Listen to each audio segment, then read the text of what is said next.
Minab, province d'Hormozgan, sud de l'Iran. Le 28 février 2026, il est 10 h du matin, un samedi. Dans cette région, le samedi est un jour de classe ordinaire. À l'école primaire Shajare Tayyebe, 170 fillettes entre 7 et 12 ans s'installent en classe. Sur les murs extérieurs, des fresques peintes à la main, des crayons de couleur, une pomme rouge, des enfants qui rient. Puis les missiles tombent. 3 impacts successifs. L'école est soufflée. La base navale des gardiens de la Révolution, voisine immédiate, est la cible officielle. Mais entre les deux bâtiments, 238 mètres, une simple clôture. Dans les décombres, des hommes creusent à main nue. Des uniformes, des civils mélangés. Des témoins parlent d'enfants extraits membre par membre. Le bilan. 168 écolières mortes, 14 enseignantes, des dizaines de blessés encore sous les gravats. Une vidéo surgit, filmée depuis un chantier voisin.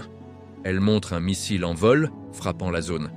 8 experts en armement, consultés par CNN, NBC, le Washington Post et Bellingcat, sont unanimes. C'est un BGM-109 Tomahawk, un missile de croisière exclusivement opéré par la marine américaine. Washington dit enquêter.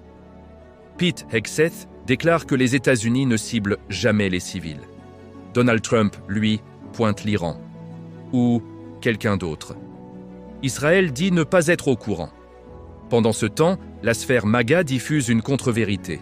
Le missile serait iranien. Les images, fabriquées par IA. Bellingcat démonte tout. Le 3 mars. Minab organise des funérailles de masse.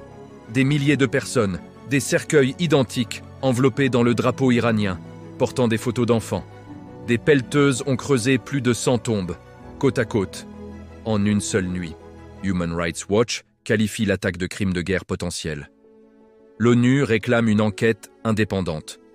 Des sources internes à l'armée américaine ont confié à Reuters que la responsabilité des États-Unis est, à ce stade, la piste la plus probable.